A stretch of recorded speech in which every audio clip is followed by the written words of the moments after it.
Power Podcast, episode 9. And today we've got an old schooler. Right, okay, start again. Right, okay. Welcome back to Sidechan's. Oh! Right, hold on. Welcome back to Sidechan's Power Podcast. And today we've got an old schooler and a good friend of mine. We've got Rob Cadenza, aka Big Rob. Hey, dude, Bob. You are the biggest human being that I've ever seen. Let's start right. Well, do you have to do that again? No, it's fine. We'll leave it. So we just tried to stand next to each other to show people how big you are. Couldn't even fit on the screen. Man. So Rob, finally get you round to do this. I know it's been a long time coming, man. Indeed. I apologise. It's fine. Been a while. It's been so hard to get this guy out. So hard.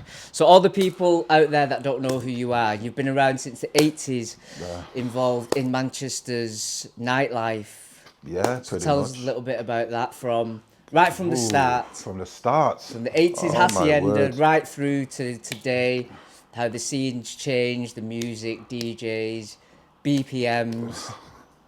That's a lot to cover. You sure you got enough? It's a big subject. It's a big topic, yeah. I mean, I personally, even prior to the Hass, I was going to events locally, around Moss Side really, from like the late 70s into the 80s, and then the advent of the Hass opened 82. I first set foot in the hacienda in 1984. And 83, 84.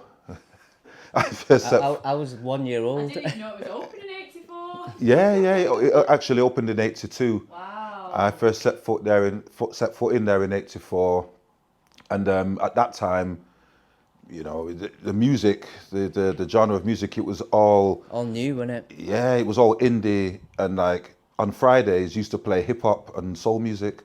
On a Friday night, that's when I used to go in there.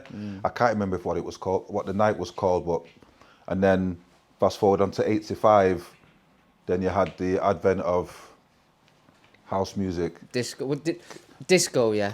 What was it? Straight Chicago. It was like a mixture of Chicago, and you had one of my mates, he kind of turned, but he used to call it original house. That's what we used to call it. Well, we in our circle, we used to call it original house because it was using the original disco samples from back then. From at that time, should I say, it was like the original like disco samples and stuff, like sample disco house sort of thing. And then you also had I could say your Marshall Jefferson and producers like that was being played, and it was great. It was just something new, and it just. What was it like in there? Describe the sort of. Oh man. The vibe, the clubbers, the energy. Atmosphere. It was great because essentially. When we used to go there, I'm sure it was called Nude Night or something like that on a Friday. I think it was called Nude Night, and essentially it was like a mixture of gay and straight. It was like you had a massive attendance by people from even though it's modern day LGBTQ and God knows what else, but it was just gay and straight, and it was like a mixture. It was a good balance, and the energy. It was. I think it just made so much sense because it was just a follow-on from. I don't know if she was still in power back then, but when Maggie Thatcher came in power in 1979, and then everybody was just so oppressed and just so fed up with everything else, with all of the cuts and all of the conservative regime, let's say, government, and then when house music came, it just seemed so apt because it was like a release. It was just a release to get off the pickle. Man, it was just a release, and the energy. That's why, and the young people. That's why, in the press and everything else, it was just seen as like the young people have lost their minds, have gone mad. And then when introduction of ecstasy, wasn't it? Precisely, because 84, and then that led into 85, and then certain guys from the city was like traveling to I think it was traveling to Holland and bringing back certain things from this is what I was told, allegedly. Yeah. We're bringing back certain things, and then the whole ecstasy revolution, if you like. Yeah, you're right. That became part of the scene, and it was It's all love, yeah. Everybody, oh man, I mean, everybody was just loved up. They really were, and it was the, what was it? The Doves back then. Yeah. And they were Mitsubishi's. Mitsubishi's came later on. They were They were way later. It was all Doves. That's what I remember. I just remember the Doves. More pure back then as well. They were. Yeah. They were stronger, and they were 25 quid a pill. 25. Yeah. And from what I remember, in the RCF, people charging 25 up to, depending, 30 quid. And yeah, it was. a lot of money back then, that. Well, in 1985. Equivalent to what, like 50 quid? And yeah. Maybe.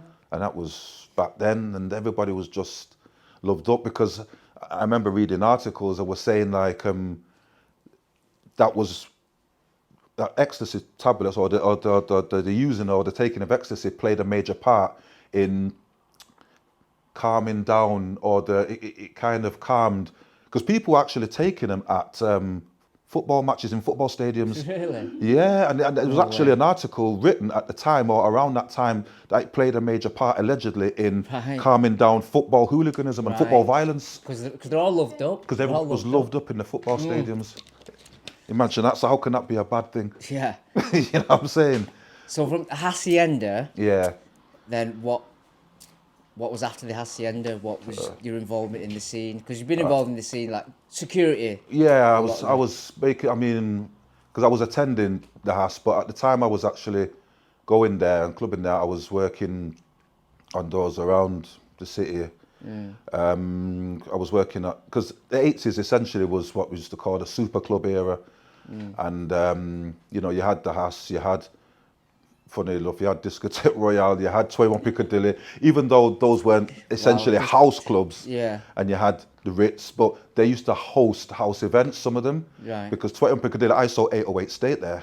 Really? Yeah. In the Ritz? No, in 21 Piccadilly. Oh, 21 Piccadilly. I saw 808. Yeah, they performed there. You had one called the Boardwalk, which was Oh, God, yeah.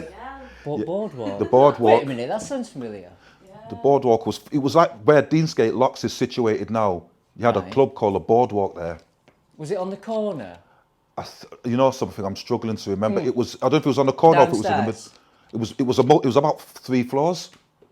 It was 3 floors, and you had the Boardwalk, you had, like I say, you had the Ritz, and Ritz used to do like all-nighters and stuff like that. Sometimes you used to have house nights there, because you had like, what was it called? There was one of that was part of the, what we used to, you had, anyway, I'll come back to that, but you had, You remember? Yeah, I'll try and remember. I've slept a lot since then, man, you know what I mean? So there was like, yeah, you had loads of, you had the Thunderdome. Thunderdome? The Thunderdome. Thunderdome? That used to be on the Oldham Road. I don't know if it's still there, the relics of it or the ruins of it. That was like a house club. That was like the rave, you know, the rave era sort of thing. And that got shut down. I don't know if somebody shot up the front of the club or something like that. And you had a club called Conspiracy in the city centre. It wasn't a super club, but it was a house club. And you had one round the corner from there called, you had Isadora's, there was just loads. You just had so much, you know, so many clubs back then. You know, that was like in the 80s, and clubs. And you had New Century Hall. They used to host acid house nights. Do you remember any of these? It was. A little bit. It was the bottom of the co-op building, the tall co-op building on Corporation Street, and you had New Century Hall at the bottom. They used to have acid house nights there. Right. Yeah. Brilliant. Oh yeah. So Hacienda. So one subject that I want to talk about. There was a lot of because around that time there was door wars and then controlling doors and all that. And but at that time, but then it fizzled out, didn't it? But now it's.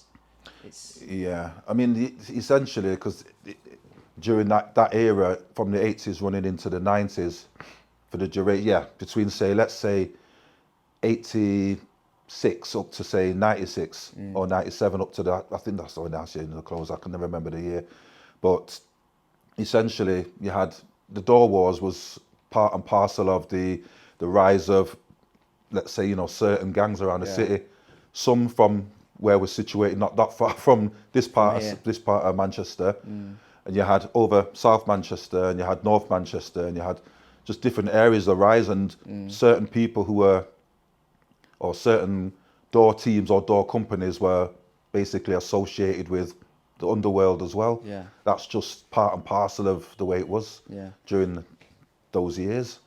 One thing that's great about you, because you've been around for so long, you've actually seen the change and the evolution of the scene. So let's talk about music. Oh, music-wise. Because so much has come and gone.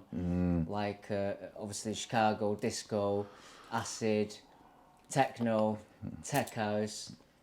And then when it slowed right down, we were talking before, like 109 BPM. 109 BPM, yeah, because obviously the funny thing was, because when house actually came to, Manchester, like I said, it was around 85, thereabouts.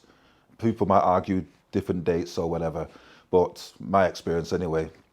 And then it wasn't mad, it wasn't crazy fast BPMs.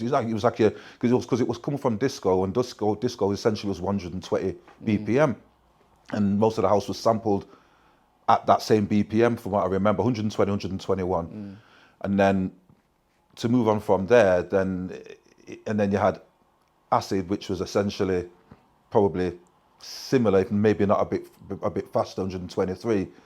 And then as it went on, and to fast forward from there to, when you had, when techno came, the Detroit techno was pretty much similar BPMs. What was the boom, boom, boom, boom. Joey Beltram. Yeah, one of my favourite. Oh, Boom, right. boom, boom, boom. Because that wasn't that fast, was it? Flash. Energy Flash. Yeah, no, it wasn't. It was really, it wasn't because. And the thing is, I mean, because I'll never forget it. Not going off topic, I'm going to answer what you were saying or what you was asking, because I can still remember that night. I never, as long as I live in the house, when that record that you've got on the wall there was released, Little Louis French Kiss. Yes, love that one. And when that was released, and people, we had like it was like a running joke, whoever had done a pill in the night, and then because it I can't remember what the BPM was. That was, speaking of which, because you were saying, well, everything was at 120, 121. That was a lot quicker, I'm sure. 124, I think it is. Yeah, what 122, 124. Well, anyway, Original and then BPM. you got the point where it actually breaks down and it slows down. Right down. And then we had a running And joke. then all the and all the Yeah, and all the noise and everything else, and the yeah. But what it was is that we had a running joke, and anybody who'd done a pill, when it slows right down, they're still going 10 to the dozen, and sweating. heads falling off. And that was like a running joke, because he said, yeah, he's had one, she's had one, because they're still going, 125 or whatever, they're still going mad, even when it's really slowed down. So that was like a dead giveaway, but it was just like a running joke at the time. But music-wise, it's what we found is that as time went on, and the introduction of subgenres of house music, like you say, like tech house, your tech house, and your your minimal, and even prior to that, you had the like I was, around back end of the 90s into the 2000s, where you had the whole soulful and funky house scene, and then with each transition, let's say musically, it also came with a different drug of choice. Yes, so we were talking about this before, weren't we? So it was pills. Yeah. And then that's when your Mitsubishis came in. Yeah. You know what I mean? Your Mitsubishis and whatever else was around back then. I can't remember, but and cocaine as well. Yeah. But that's why I personally found the funky house scene to be a bit angry. Nah, do you reckon? I found it to be angry because I think totally opposite. It was all like loved up. My experience of going into certain nights around this city when I was working at the Monarch, because I used to do there used to be a night, it was like a month, well, every 2 months, 3 months. North. Not north, no, it was like an event, like you had to the Manor Born and Chuff back in the day, they used to do them in like stately homes and mansions. Yeah. Used to have one in Manchester. A guy from Manchester used to do it. Used to put on a promotion. It was called Ultima. Oh wait, Ultima. You remember Ultima? Yeah. And Ultima used to be at Shrigley Hall near Wigan, or you had one at the Manchester Airport. Yeah, near Wigan. You used to have one at Manchester Airport in one of the terminals there. You did it around different. They did one at Mere Golf Course. Right. And when I used to work at the venues, because I used to run a security for him in the beginning, when he used to do the events, and I found that the Funky House, it was nice and people loved it, but I found you was just going into a venue. No, I think It was moody. It was moody. I found it moody because you Yeah. had loads of guys who were like big steadheads who were just like with their jaws swinging and they sniffed up as well, and like even though like you're right, mate, and you'd give you a hug and everything, but it was. Do I punch this guy or do I hug him? You know, because Sweating all over you. yeah, because Give it everybody like was like on the Water, mate, water. a lot of the guys were on the steads back then, and they had all the tight jeans Steroids and and the cocaine. what a combination. And ecstasy. You know, you're talking like, I'm loved up, I'm angry, I'm Next loved. minute it'll just turn. What? And that's what it was like. And that's why, for me, in the beginning, yes, it was really nice. But as things changed and transitioned through that era, and it became a bit moody and a bit angry. Right. That dropped off around 2005, 6. Yeah. And then, Electro. oh man. Remember that? Yeah. And a lot of people in Manchester used to say dirty house as well. Yeah. Dirty house. Electro, it didn't do it for me. See, didn't do it for I me. liked it because that time I was playing funky house, then I progressed to electro. Then it was Electro. it was something new, wasn't it? It was new, but it sounded like, for me, at some point, I remember being in certain, for me, the worst experience for me was one of them years I went to Ibiza and it was just electro, everybody was playing electro. Yeah. And I went to Bora expecting to hear something like more tribally sort of stuff or something, with a lot of percussion. Yeah. And it sounded like a load of hedge cutters and a load of lawnmowers going off. Like Just EDM. horrible. And I'm thinking, no. Put and your hands up for Detroit. Yeah. Massive that, wouldn't it? And I Massive. thought, and I must have heard that around 1,000 times for the Yeah. week I was there. Yeah. And I thought, Yeah. and then it moved on as quick. I'm glad it moved on pretty quick. Yeah. Very long electric. No, thank God it didn't last. And then again, with all of that, and then like you say, the minimal, as we were saying earlier. Minimal. It wasn't for everyone that. Cat came in. Yes, Well, this is it slowed because right down. Yeah. with the same with every different genre of music comes a certain drug of choice, because I found that Yeah, true. the producers were indulging in certain substances and that affected the music what they produced. Yeah. So therefore that affected the crowd, the Yeah. people who consumed the music. Yeah. So therefore you're going from something that might be 123, 120 up to 126 right down to 109, 110, 114. Too slow. And that's why it's minimal. Way too slow. I used to call it Ket House, as I Yeah. used to call it. Cat house. But minimal went and then it sort of came back around. Yeah, Like the Romanian stuff. It was quite stripped back, but had more elements of. because you had your people like, was it Steve Bugg and certain producers, Steve Bugg and I can't remember. And It was what It was- year when it came back? It was because I was producing it, that stripped back stuff. I was on Leo Music and Cosmophono. Leo Music was one of my favourite labels in Romania, so check that out. Leo Music. right, okay.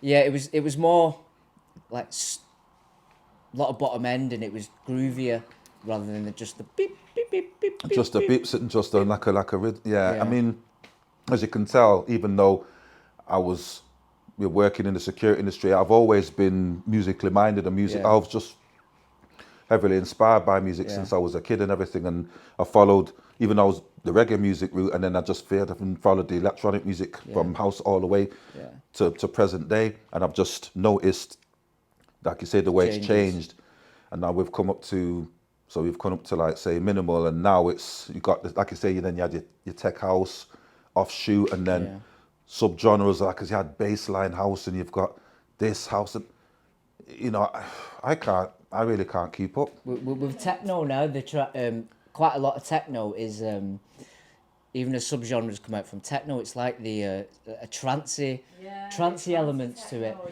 Yeah. I'm not personally me. I'm not really a big fan of that. I'm more into the slamming, rolling techno. Because even I think sometimes a lot of them fell under the umbrella of just what they used to call progressive. Progressive house. But you say, oh, I'm into prog. You know, it all came under progressive. So the amount of crossovers and, cross-genre, because you find certain tech DJs playing, they can go from tech house and they can play like techno, but obviously not the banging stuff that you might find in a Cream of Amnesia or something like that, or your Sven Vath or somebody like that. But it's just the lines have been blurred that much. Do you know what I find funny? People into tech house and techno, my personal opinion, they don't really gel together, do they? Yeah, tech house and techno. Yeah. Tech house and techno. Sort of thing, Like I was talking to Blair from Mason Collective yesterday, and we was talking about the techno crowd, and when I said techno crowd, because we went to Ben Clock, Joshua Brooks, he went like that. He was screwing his face. He was like, yeah, he went Joshua Brooks. Yeah, it was a different crowd, that techno crowd. You know what? I agree with you there, because there's a group as well on Facebook. Oh, what's it called? All them memes taken out of tech house. Yeah, man. yeah. That's really Fucking funny, brilliant. Worst techno memes. Yeah, absolutely. They just rip into tech house. I think that I personally think that, from what I've been reading on certain forums anyway, that the techno crowd they see themselves as more purists. Stuck up. Chin strokers. Okay, yeah. As they say, back in the day, chin strokers. The more purists. Yeah. But they look down on those tech houses like, you're like the illegitimate son of techno. You know what I mean? Like, well, you was born out of us, which essentially it was. Yeah. But again, people just, subgenres just come. But, the tech house just seems more, how can I put it? It's very... for me, it's borderline commercial house. It's for the masses now. It's for the masses. Borderline commercial. To me, it's just border. But it's great for the scene and the clubs. Of course it is. Bringing in more money. Yeah, because it's music, and people. That's why you always found producers who have produce that sort of stuff under a different moniker, under a different a different alias. Yeah. Producing more commercial stuff, because that's what pays the bills. That's what gets them the brings in recognition. money, and I totally understand that. Yeah, absolutely, absolutely. There's nothing wrong with that. But yeah, you're right. I just found them to be the techno. They're more purists and stuff. Yeah. But yeah, because and this is why when you had anyway, back to going to Manchester and stuff, when you had when you had the advent of clubs like Sankey's, when you had your Sankey's, and that was like more of that was like when I first went in a place, again, it was like late 90s and stuff, or mid to late 90s when I first set foot in there. But at that point, it wasn't essentially... It was very underground. It was underground, it was underground. But then to be honest with you, I didn't really pay much attention to it until I started to work there around, I think it was around 2006, 7. As a sound engineer? I was an engineer there, yeah. I was a sound engineer there, and that's when it was more... raw. Yeah, it was more raw, because I got the news, as in your previous video to this, with Miggs, and he explained, the phase-on system and everything else, and I had the pleasure of playing that sound system, man, and it was crazy. So there was a rumour that the system blew, or something like that. The system, oh man. Yeah. But no, I don't know. I can explain that. What happened? Tell me some stories. Stories. Sankey's. well, there was oh man, when I was engineering there, and there were times. Who was the most difficult person to work with? What, as in DJ. artist? Oh, DJ, Artist, the yeah. artist. Don't say the name actually, but tell me. Oh, there was one particular artist. Well, what it was, because I spent a lot of my night just, watching levels and everything in the amp room.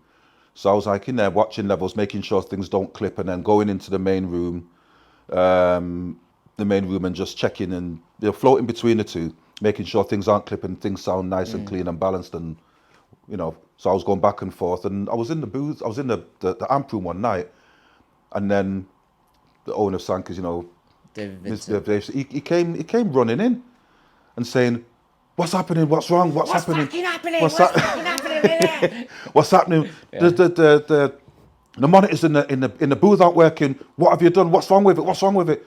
So I just said, "Calm down. I'll go and check," because he was complaining, saying that the DJ was playing at the time, who will remain nameless, was he was coming on. He was the main headline. The main headline DJ, and the monitors weren't working in the booth. So, this is this big Hollywood DJ. Is he kicking off? And he's kicking off, pulling his face and saying, "Oh, things ain't working." So Vince obviously come giving it me in the ear, saying, "Things ain't working. What do I pay you for? Blah blah blah blah blah. You're not doing your job and everything." And then there was always a typical line with him: "I can always get somebody else. I can always get somebody else. I can." Yeah. So I said, "Okay." I went in the booth and just looked at the mixer and just said, on the mixer, the big Pioneer, you got monitor 1, monitor 2. Can't remember the model of the mixer. One controls the overheads, the mid-range treble, and then you've got another one that controls the sub, which I need for mixing purposes, because you get the thump through the floor, so it helps with between your headphones and that and everything else. We're monitoring the environment, so therefore looked at the mixer, turned it up, and just looked at this particular DJ, shook my head, and just grinned and just walked out the booth. He didn't say. What was his? Did he not say thanks to He them? didn't say thank you. He didn't say anything. Come on, can you name him? He'll tell you. Yeah, it's not good for it. Yeah, I'm just thinking. You see, I don't want to be causing problems on your channel and things like that. We'll tell you later. We're in this cancel culture now, so be careful with all of that nonsense. But yeah, don't get yourself. Say these days. No. But yeah, so and then he didn't even say thank you or anything, and I thought, We seen him. We went to see him once. But we'll tell you. So wait, don't say it. No. So that was one incident, and there was the guy I used to love him to death. There's a guy who used to do the lighting and stuff. Used to do lighting. Spanish guy. No. I think no. Oh, Mully. Mully. Was it Ben? No. I can't remember his Mully. first name, but it was a sound guy. Yeah, and he used to get off his tits all the time. He was off his. There was many occasions when he'd just disappear. Either he wouldn't turn in because he had a heavy night the night before, or if he did turn in, it's like he'd get there and he'd get excited and he'd just drop a pillow or two. He'd double drop and he'd just be in a club somewhere, just curled up, and then say, "Rob, can you do the lighting for me?" And I'm thinking, you want me to run between Spectrum upstairs, monitor that, monitor the main room, look after the cinema, and look after the lighting in the main room. Yeah, there was a rumour once that Local Dice was playing. Right. I think this is why Dice didn't play at Sankey's. It's a rumour, I'm not sure if it's true. Yeah. But I'm sure it is. So Dice was playing and Mully just barfed all over him, over Local Dice. And apparently he kicked off massively and didn't play at the club. Well, I'm happy to say I wasn't there that night. I didn't witness that. Wouldn't surprise me if you did. Oh. 50? 30. Woo, 30. 30 already. But I know there's so much more to tell, but Yeah. A bit more time though. Well, tell us another one. Tell us another story. Because there was a few people that I actually engineered for. I engineered for, because I used to do when Spenny first started Kaluki. Yeah. I used to engineer his nights. I used to engineer, I think it was Disco Electronica. Oh yeah, Mike and Sean. That's it. I can never remember. Yeah. There was another one as well. Was it OD Music or was that the DJ outfit? OD Music. Who was OD Music? What was the night? They were called OD Music. They were called, but yeah. I think the night was called OD Music. Something like that. I used to engineer them. I used to engineer for Satoshi Tomi, So she told my engineer, Dennis Ferrer. And that was another story as well. It was funny. Again, I'm in the DJ because I set him up and everything. He's set up in the laptop, so I came make sure everything's level, everything's nice and sound. So I came, so I'm talking, and he started this. Like, he got handed over to him as the main headliner. Bam, music goes off. Shit. Vincent runs into the DJ booth. What the fuck? What's going on? What's going on? What's going on? And Dennis Ferrer, his laptop crashed. It crashed twice during the night. Shit. How long did it take to? He had to reboot. He had to. Oh mate, and the crowd's like. Just as you're coming up. And the crowd's like going, looking at each other. Yeah. And then Shit. so Vincent's natural reaction is to run in the DJ booth and blame me. And I'm saying, it's his laptop. Yeah. And it happened twice during the night. Shit. So That's the worst thing, that when you're playing and then fucking you got your laptop and then. So in answer to your question about the amps blowing up and things like that, it just went on and on and on. We're getting blamed for stuff, you know, being basically treated not so well by, you know, certain individuals in that club. And then I just decided to just leave, and then mysteriously, the amps didn't work the next day. So, you know, and there was like a slew of threats and all sorts of stuff, and that was getting text messages, and well, I'm still here. And last thing I heard, a certain person who was in a padded cell somewhere. Your door. Look at the size here. but yeah, that was, you know, that. But I worked with a lot of guys there, a lot of DJs. I mean, Errol Alkan. I worked with Margaret Digers, I think, the German one. She was the only one who played vinyl. I worked with Margaret who? I think it was Dygas, her surname is, but I don't know how you suppose it's Digas or Digas. So I think it's German DJ. She's wicked though. She only played strictly vinyl, and that was like deep. It was like deep tech. It was. Right. Sounds good. She was brilliant. She's brilliant. Yeah. Chris Lake. Oh, Chris Lake. Yeah. But one of my favourites was Sebastian Leisure. Oh yeah. I warmed up for Leeds. You was there. I played that night in Sankey's. Really? Yeah. Sebastian Ledger. I was drinking wine. So wait a minute, all three of us must have been there. He played twice. There was two. I don't know if it was the first time, but one. Yeah, I just remember him having these Filthy Sessions, H2. Yes. You remember that? Yes. Filthy Sessions. Was you at the first or second time? I don't know. Right. I just remembered, but there was one thing about him, because I just remember him having those. I don't know if they were Sennheiser headphones, but they were covered in Swarovski crystals.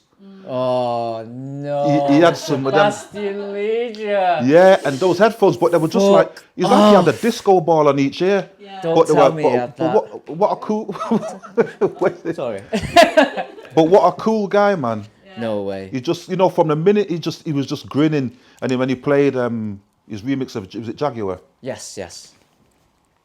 He almost flattened Killed the place, killed it. Yeah. And that was just, you know, certain memories I've got. Yeah. I love the club, man. I love the place. I Yeah. love the vibe, the energy of the place. Like, it was really underground. Yeah. It was great. It really was. So I warmed up for him in Joshua Brooks years ago, and he was about my height. Yeah, he's a small guy. Well, I seen him. Like, well, hey, all right, mate. Yeah, cool guy, man. But one of the promoters, he got absolutely off his tits, and he's kept on pressing the smoke machine, and he got pissed off. Sebastian Leisure just got the remote and just like launched it across the club. Really? But he was dead sound. He's Sound guy. I've not heard his productions recently, so I wonder what he's doing. No, he's still. I've watched some of his videos. Some What, a recently? couple. Yeah, it might be a year or two old. When, you know, because you've got is it a couple of channels on YouTube. You've got Circle.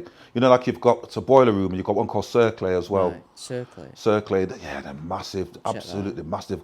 And where Sebastian Leisure played, I think he was at Giza in Egypt, right near the pyramids, and he's just playing, doing a DJ set in front of the pyramid. They do some really good ones, man. Like really good videos. One thing as well, like with the Times, you had like a group of DJs that were massive, and all of a sudden they've just disappeared, and then you got the new breed coming in. But have you noticed as well, some of the old DJs are coming back. When I say coming back, like Luciano, DC10 resident. Yeah. He was like, he was massive at one time, then he just disappeared. But now he's starting to play like Cluky, solid grooves, and he's back gigging now. Yeah, you know, another one who's like that as well. I mean, people might argue and say maybe he didn't really disappear, but he kind of faded out a bit. And Ricardo Villalobos. Oh yeah. And that guy, genius. Yeah. Him and Lush. They rip him on They the absolutely rip Yeah, him. yeah. I mean, I love him. Even like I said, when I seen a video with him and Luciano playing back to back. Yeah. But back in the day. No, well, it was only about 4 or 5 years. It was about 2-3 years ago. What was it? The video, yeah. I'd love to see. I'd love to see me, the low boss. He's actually going to be at Park Life this year. Is it? And Luciano. No, No, way. not Luciano. I'm lying. Take that back. Villalobos is there. Was it Luciano? No, I'm getting mixed. Can you check that, Trace? The Park Life. Yeah, he is there. Yeah, Villalobos. Villalobos is there, and Thing is there as well. Another that trio of my favourite of mine, Apollonia. Oh yeah. Daid Sondrom, Shonky, Dan Ganassia. Yeah, them guys. They're at Park Life as well. Are you working Park Life? I'm not sure. Yeah. I don't know. I'm not sure. We'll see what happens. But I might do. But we'll see. Depends. But yeah. I mean, them guys I'd love to see live as well. Yeah. I've not seen them live. Yeah. Mint, aren't they? Yeah. It's just quality, man. But again, because it's weird. Because thinking about them, because Villalobos and them guys, like you say, with their DC10 residents, I'm sure they used to play minimal first, didn't they? Yes. So Villalobos, Luciano, Loca Dice. Loca Dice. So there was a few others. There's a few of them, yeah. Dubfire. No, he didn't play. No, he went. I remember him saying he went to see Loc. Yeah. Is he? Villalobos. Yeah, that'll be. Oh. The lineup this year is crazy. Yeah, it's an amazing lineup this year. And I think it's Saturday more than Sunday for me, really, Right. from what I've looked. Park Life, we're doing it. Oh, we're trying to get in and Lardo playing. yeah. See if you can get a media thingy. Yeah, media pass because we want to go and do drop the ego. Yeah. Yeah, Is it Kaluki tent? No, it doesn't say. Salado, them boys are smashing it. Charlotte DeWitt's playing. Charlotte Amelia DeWitt. Lenz. Right. Rob, absolute pleasure Yeah. to have you on. Finally. Some stories, Rob, haven't you? So I mean, I had everything written down, but you know what? Fact that they didn't serve any purpose. What But did you not go through? no, I had it all. I didn't need. I've just thought, well, yeah, but you know, Save notes. for another one. Yeah. Well, no, not. It flowed. Not everything, just bullet points, It points. flowed, mate. It flowed. It flowed, yeah. It flowed. We've been having these like conversations for like 10 years. Yeah. So Wow, fun. yeah, at least, and When you used to educate me on the music as well, Yeah. especially Deep House. Remember, Deep House came around. I was like, Rob, what the fuck's this Deep House? Oh, what is it? And then he used to talk about it. Check out this person. Check out that person. You say, listen to this, because I remember you used to say to me, I'm trying to create a sound. Yeah. And you say, I'm trying to create this sound. I say, well, and I think of some of the tracks, and I think, listen to that producer, or listen to that track, listen to that, and then you'll get a bit of inspiration or ideas, or whether I think that kind of particular sound was kind of, what you're trying to recreate, or because I remember, spin on it. Yeah, man. Mentor. Yeah. But Rob, Mentor. Can't even mentor myself. That's the problem. it's fucking so hard to get this guy out to meet this guy. Man. Well, But happy we did it. yeah. Eventually, finally got here in the end, man. It's been a long time coming. We'll do it again. Will do, definitely. Do it again. Definitely. Big Rob. Pleasure. Boom.